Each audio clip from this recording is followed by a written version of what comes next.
Okay guys, welcome to another episode of BubbleteaS Gaming. Today I'll be talking about some battle reports and like show the viewers what I mean when I say that formation matters though.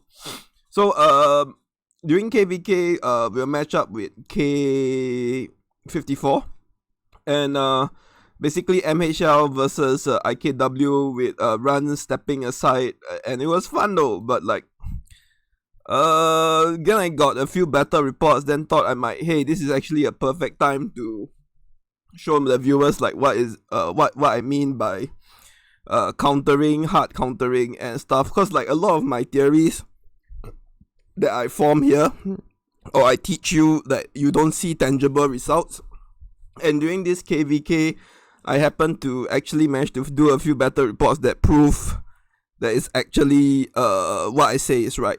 So the first battle report.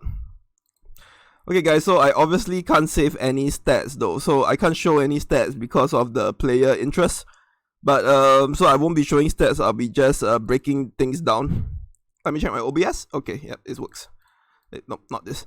Okay, so for this battle report, the opponent here is RuN. He's actually a fellow Singaporean. I think he watches my videos though, so shout out to RuN when he sees this.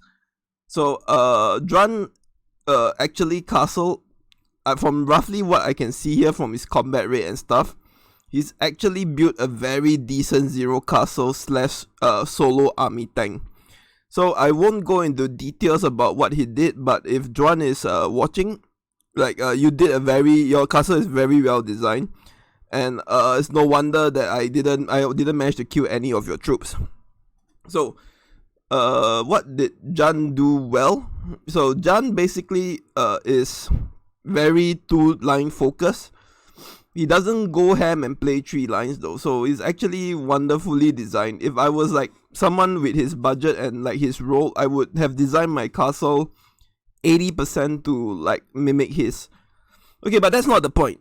Today the point will be showing you guys how to what is the formation. So RuN here has infantry, spear, defense, and keep in mind his castle literally has no cav. He does have cav though, but he hides it away to make his solo tanking potential stronger.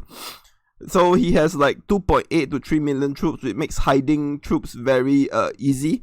So this is a classic example of a very good zero castle, whereby he can tank a solo hit when he wants to, and if he gets rallied, he can just push all of it out. Keep in mind that I'm not a max account, so in no way or form this is indicative that he's able to tank like a max account. So like don't go over his head, but the concept that RuN did with his castle is actually really good. So I won't go into what he did because I don't want to give away any like stuff, but if you want, you can message him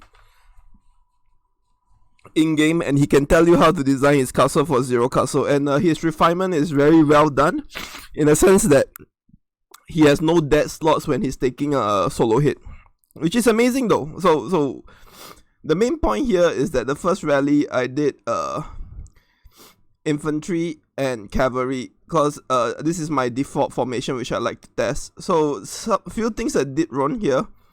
My cavalry is about 60% to 70% of my troop count, but yet my commander allocation has 2 infantry focus. May not be right or wrong, but there's a say whereby I can afford like 1 Chris and maybe 2 cavalry to pump up the damage line. So probably this is my take home message that I actually did a mistake. I'll be reviewing, but the main point here is people often ask me like how much front line should I send, how much second line should I send. So this is by trial and error. So if I'm facing RuN, so if I send this formation and it's 135 plus 90 def, so altogether about 210. So 350 is optimally about the right front line, cause not all of them died. So if I send lesser, there'll be more deaths because of the size is not there. But since my back line hasn't been touched, I can safely optimally go down to be another 40k.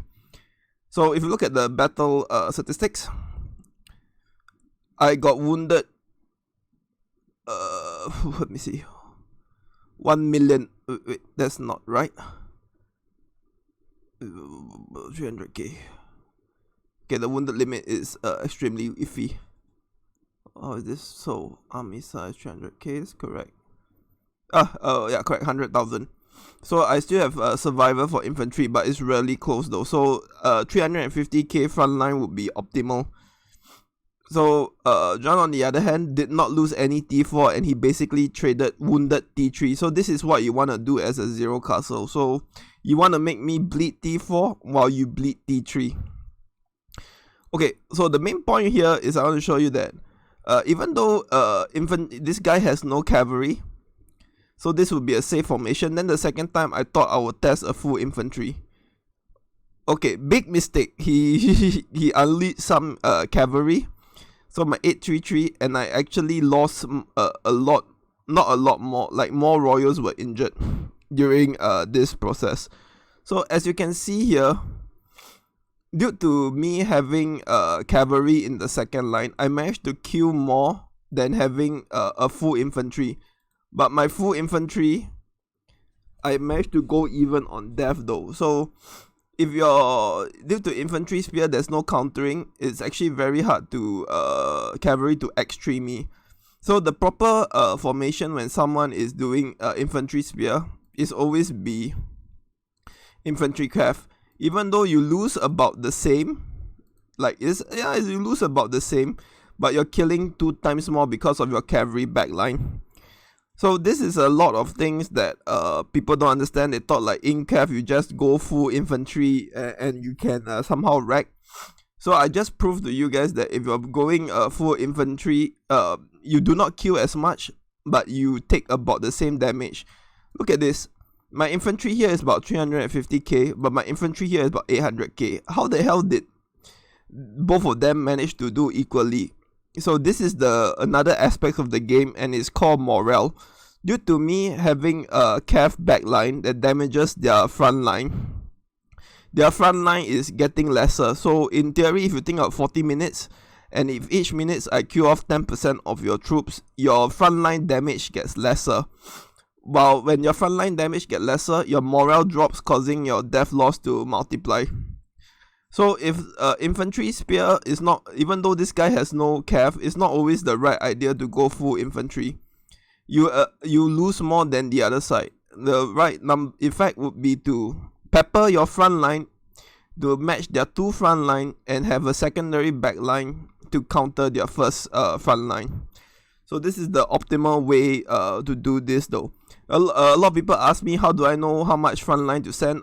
It's basically a count strength. I can't show John's stats, but from the first rally I see, my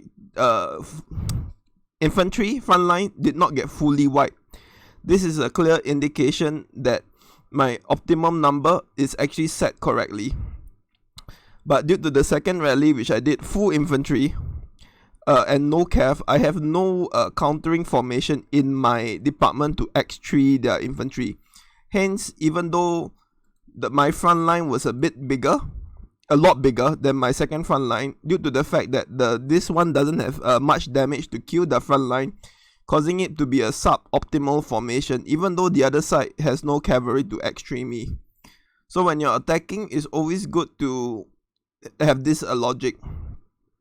So if front line to pepper their tank and the back line to kill. You just main goal is for your front line to tank the whole fight. So if I just saw that I still have survivors, probably I can go lower front line and up the cavalry second line. This is what I should have done. But in all fairness, I just wanted to test the full, show you guys there's a chance where the full infantry versus the aim spear configuration is not actually correct. The correct counter formation is actually infantry cav, and how much infantry and how much cav you allocate is by experience, account strength, and reading the battle report. And next time when you see somebody with similar BR and strength, you roughly know how much to send. Ideally for me, like I told you guys, I usually attack with T4 because my army size is only 800k. So I need to have a very strong line against people who are with 3 million troops.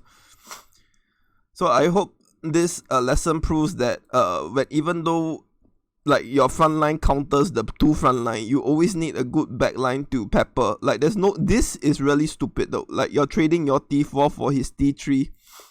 and you lose more than him, which is absolutely retarded. And as for my third line, I wanted to show you guys what happens if you send a full cavalry. But then that got stopped by Sangnam, who garrisoned him, and I wiped out 400k troops of mine. So if it was a full cavalry attacking this lineup, I would say the result would be about 11-11, because their spear backline is hitting my my cavalry backline. But you also can say that the spear backline is very little, so it probably would have wounded more. But like, the correct, if I were to send a full cav, it would not be wrong. And I think in this situation, due to the spear is not much, you can actually consider sending full cavalry. This is ignoring composition and stuff, because I don't want to show the battle report though.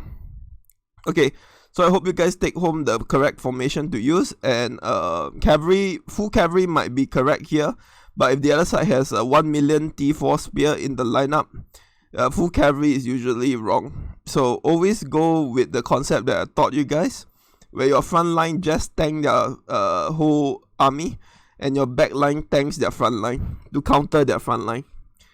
Okay, one more thing before I end the video. Like, this is my highlight moment from KVK. So I make a lot of videos about rally tanking and give you guys concept and thoughts though. These are not snake oil though. What I put on my videos are actually concepts that I try and tested. So in this case, look at my amount of T4 cavalry. Like, I was betting heavily that they would win either Royal Cav, they would be infantry, and the gas paid off though. But kudos to RuN for actually trying this out. If it was full spear, I would probably full cavalry on their side, it would have probably damaged me more than full spear. Maybe we'll see in the future though. But like, this was today's important concept, so I feel that this warrants a 10-minute video though. So like, this is actual proof that all my theories that I actually put on my videos, and this is finally the results. So I hope you guys enjoyed the video, and any question or comment, just post it down below. Thanks for watching.